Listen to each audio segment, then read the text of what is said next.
कक्षा 9 विषय हिंदी व्याकरण रिवीजन के क्रम में अलंकार का रिवीजन करवाना है। तो सबसे प्रश्न उठता है,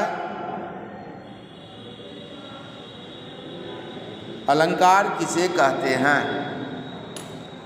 तो काव्य के शोभाकारक धर्म को अलंकार कहते हैं। जो काव्य को सुंदर बना दे वो अलंकार कहलाता है। जो काव्य को चमत्कृत कर दे उसे अलंकार कहते हैं। यहाँ पर काव्य से तात्पर्य समग्र साहित्य से है, क्योंकि संस्कृत के आचार्य लोग काव्य को 3 भागों में बांटे हैं, गद्य, पद्य और चंपू।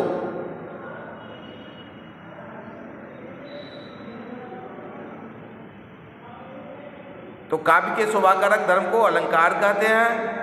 जो काव्य को चमत्कृत कर दे उसे अलंकार कहते हैं। जो काव्य को सुंदर बना दे उसे अलंकार कहते हैं। अलंकार 2 प्रकार के होते हैं, शब्दालंकार और अर्थालंकार।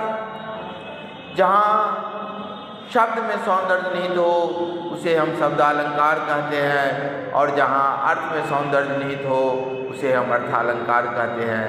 किसी चीज़ को पढ़ते हैं, किसी कहानी को पढ़ते हैं, अच्छा लगता है, खाना परोसा रहता है और हम पढ़ना चाहते हैं, पढ़ लें, उसके बाद खाना का है, इसके बाद इसका मतलब है जो शब्द में सौंदर्य है। दूसरा है अर्थालंकार। किसी चीज़ को पढ़ते हैं, कोई टॉपिक अच्छा नहीं लगता है लेकिन पाठ्यक्रम में है तो पढ़ना पड़ेगा, जब लेकिन कोई शिक्षक समझा देते हैं तो अच्छा लगता है, इसका मतलब अर्थ में सौंदर्य है, अर्थात अर्थालंकार हुआ।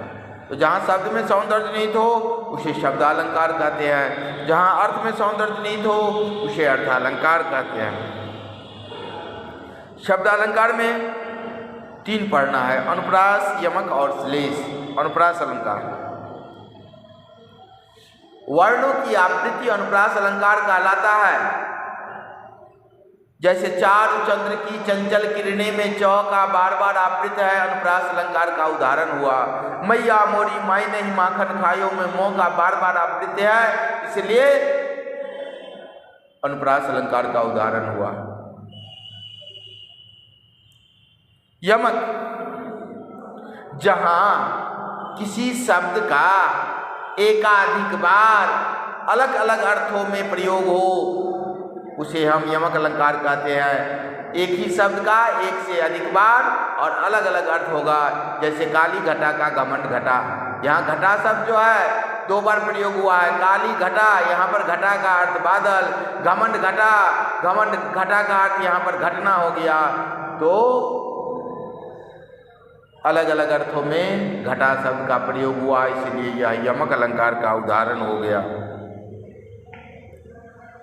श्लेष,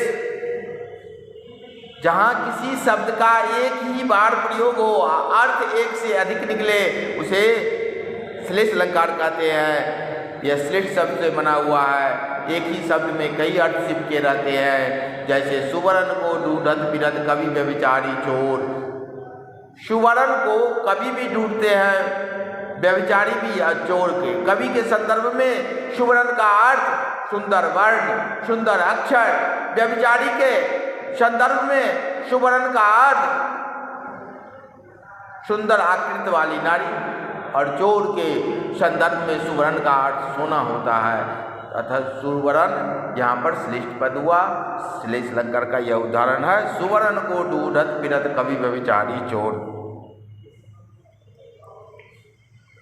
मंगन को देत पट बार बार है। पट मतलब वस्त्र भी होता है, पट में दरवाजा भी होता है। मांगने वाले के लिए लोग वस्त्र भी देते हैं, मांगने वाले को लोग दरवाजा के लिए लकड़ी देते हैं या दरवाजा बनाकर भी देते हैं। इस प्रकार अलंकार का परिभाषा, शब्दालंकार का, अर्थालंकार का और शब्दालंकार का 3 भेद, अनुप्रास, यमक, श्लेष का लक्षण और उदाहरण समझा दिए हैं। अर्थालंकार का अगले क्लास में रिवीजन करवाएंगे।